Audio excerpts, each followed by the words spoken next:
Hello everyone, welcome back to my channel. I'm Bill. We're going to be in Song and Silence for this video. We're continuing the Prestige class videos. We're looking at the Royal Explorer for this video. So let me find that real quick.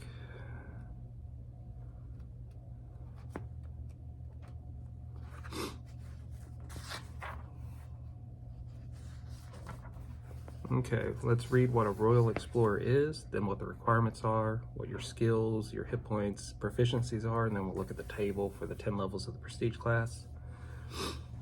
So, Royal Explorer. Keoland monarchs enjoy learning of other lands and cultures, but pressing matters of state often keep them tied to their throne rooms. So for years, they have sponsored crack teams of explorers who travel the length and breadth of the world, then return to deliver reports on faraway wonders. Accordingly, the Royal Library of Keoland has the best selection of maps in the world, as well as a fascinating series of journals known as the Minutes of the Royal Explorers Society.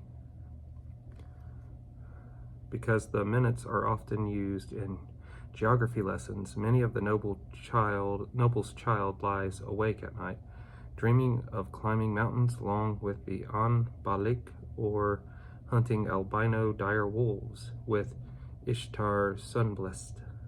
However, the entrance examinations for the Royal Explorer Society are rigorous indeed. To be accepted, an applicant must not only demonstrate a thorough knowledge of geography and possess impeccable cartography skills, but also impress the Society's admissions committee with verifiable tales of a particularly noteworthy exploration. So that's what a Royal Explorer is. There's one more paragraph, but it's not important. So if you're going to use this in your own game, you don't have to use those names. You just say, okay, one of the kingdoms in the area, and it could be the kingdom they're in, it could be a neighboring kingdom, has a Royal Explorer Guild that is sponsored by the king of the kingdom. And the nobles and everyone enjoy the uses of it. You could also have an adventure that takes them there to acquire a map that they need or find a location that they heard rumors of. So that's a good way to interweave it into your game. Now let's look at the requirements to become a Royal Explorer. Skills: Decipher Script 5 ranks, Intuit Direction 8 ranks, Profession Cartographer 8 ranks, Wilderness Lore 5 ranks. Okay, so the first thing is, I don't think Decipher Script's in Pathfinder. So if I was going to use this in Pathfinder, Decipher Scripts would be replaced with the extra language skills. And then Intuit Direction isn't in Pathfinder. And the way that skill actually worked was you could figure out which direction was north without any clues to it, in the sense of what you would use survival for to find north. And then survival would replace wilderness lore. Now I would reduce the ranks of 8 down to 5 for all of the skills to put you as a 5th level character to qualify for it, because in 3rd edition D&D you could have your level plus 3 in ranks in a skill, and you'd start with enough ranks to max out your handful of skills, unless you wanted to spread that out and have a lot more skills you could use. So that's why the 8 ranks would be there, and why I'd recommend reducing it to 5. The feats you need are alertness and endurance. Special: the character must be admitted to the Royal Explorer Society. This requires fulfilling all the requirements listed above and also submitting a verifiable report of a significant exploration to the Society's Review Council. Such a report should include at minimum,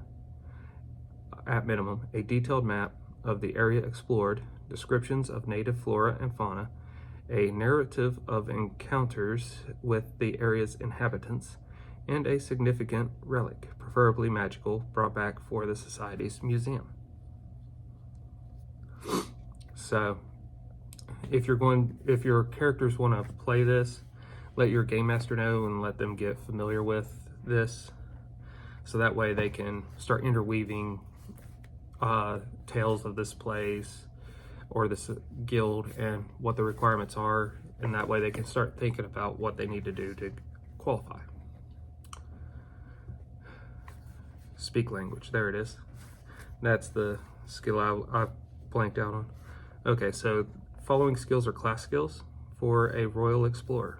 You'll get 6 plus your intelligence modifier and skill points every level. Appraise, climb, craft, decipher script, diplomacy, disable device, gather information, handle animal, intuit direction, jump, knowledge, geography, listen, profession, speak language, ride, search, sense motive, spot, swim, use magic device, use rope, wilderness lore. So I would pretty much, it's the rogue list with wilderness lore and handle animal added to it. So you could just do that to simplify having to redo the skill set for Pathfinder. You get a D8 hit dice every time you level. Weapon and armor proficiency. The Royal Explorer gains proficiency with 1 exotic weapon of choice. He gains no other weapon or armor proficiencies, but that's cool, you get another one.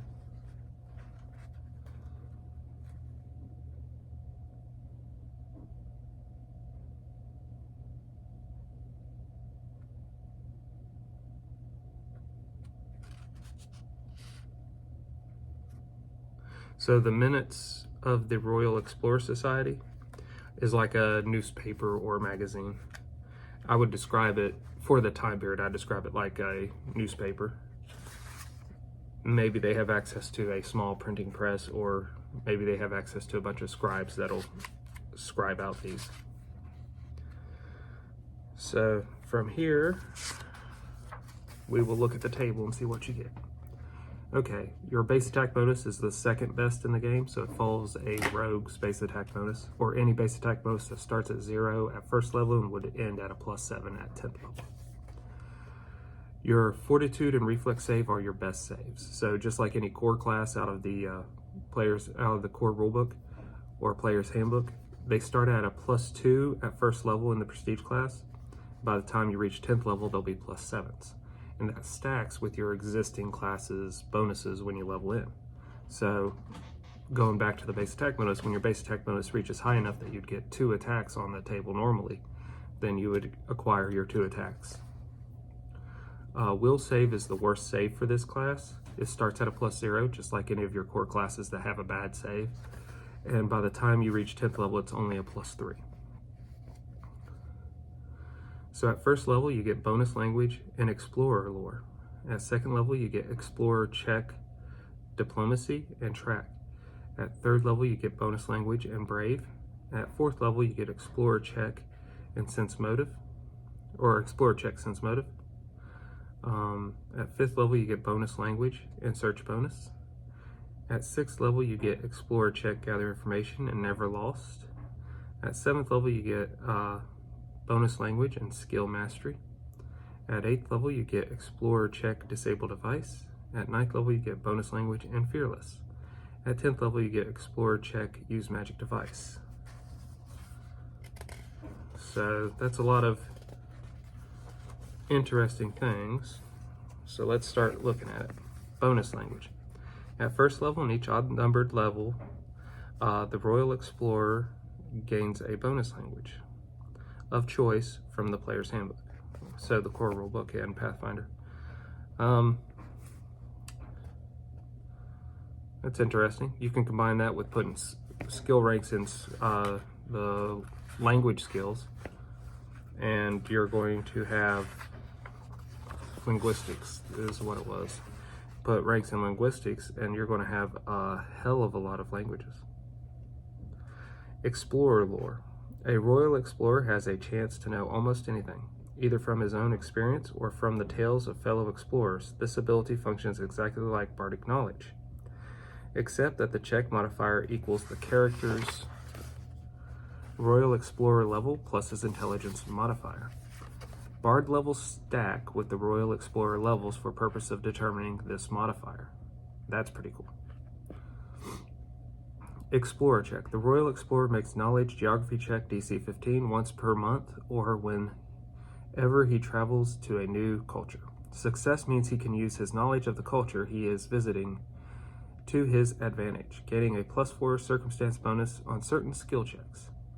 At second level, this bonus applies only to diplomacy checks.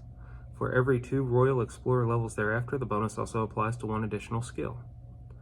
He retains these circumstance bonus until his next knowledge geography check. For particular isolated or far off cultures, the DM may raise the DC of the knowledge geography check to 20 or higher. I don't really see it getting higher than 25 unless you start venturing into the plains. Track. At second level, the Royal Explorer gains track as a bonus feat. Brave. A Royal Explorer of third level or higher gains +4 morale bonus on will saves against fear effects. That's pretty useful. Search bonus. At 5th level, the Royal Explorer gains a +2 competence bonus on search and wilderness lore checks made to find the path, including checks for secret doors and for following tracks. So in Pathfinder, it would change to perception and survival, but do the exact same thing. Never lost. A Royal Explorer of 6th level or higher automatically succeeds at a wilderness lore and intuit direction checks made to avoid being lost, and mace spells don't affect him. So that's pretty cool. So you would just say all survival checks do not be lost, and mace spells don't affect you. Skill Mastery. At 7th level and higher, the Royal Explorer can use his skills reliably even under adverse conditions. When he first qualifies for this ability, select a number of skills equal to 3 plus his intelligence modifier for mastery.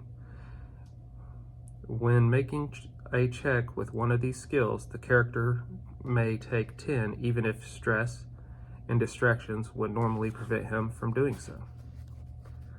So to benefit from that the most, 3 plus intelligence modifier.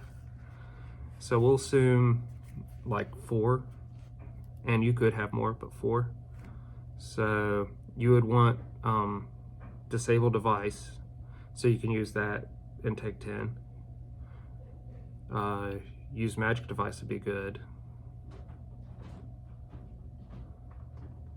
And then you would just have to pick through which ones are combat oriented that have harder, like use rope might be hard to use under stress, and pick them that way. That's how I would go about it. And you'd get a good feel of it by the time you're 7th level in this prestige class, because you'd also have, if you haven't been leveling it, at least 5 levels in your previous class. Fearless. A Royal Explorer of 9th level or higher is immune to fear effects. Okay, so I would probably change the Explorer check a little bit. And yeah, I'd change the Explorer check a little bit, where it just gives you have to make the DC, and then it gives you a +4 circumstance bonus on the skill listed. I would change that to skill focus in the skill listed. So that way, if you have been putting ranks in those skills, you could potentially, by the time you're 10th level, have a huge bonus in it. Because it's a +3 from skill focus, which is less than this, but 10 ranks in the skill. So at 10th level, 5, 6, 7, 8, you would have to be 5 levels in this prestige class, and 5 levels from your previous class would be the minimum. So you would have Explorer checks twice. So you'd have diplomacy and sense motive, which I think they're the same in Pathfinder, but I could be wrong. It's been a minute since I just looked at the skills in Pathfinder. Usually I'll create my character and not look at the full skill tree for months at a time. But if they are the same, then I would move the checks up and give them more. Well, hold on. Gather information is part of diplomacy now. I know that. So I'd move disable device to that spot and use magic device to disable device's spot. So at 10th level, you could further give them a bonus for the explorer check of another +2. So they'd end up with a 6 from the skill focus, and then +2, so they'd end up with an 8 bonus to those skills. After you make your explorer's check, the DC would still be 15 once per month for that area. So that's how I would go about that, and that would make it a little bit better. And then anywhere where there's just the explorer's check, I would probably add in, I'm thinking about adding in feats, but I don't think it's 100% necessary.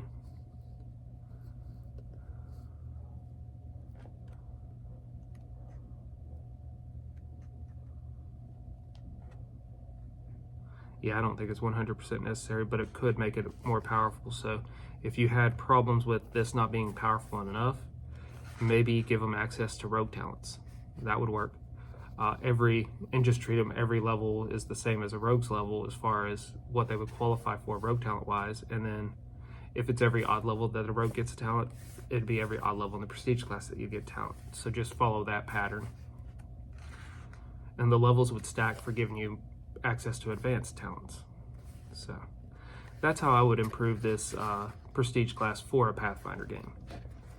Let me know what you thought about the prestige class in the comments below. Is there anything different you would change about the prestige class to use it in a Pathfinder game? Let me know as well. Until we game again, guys.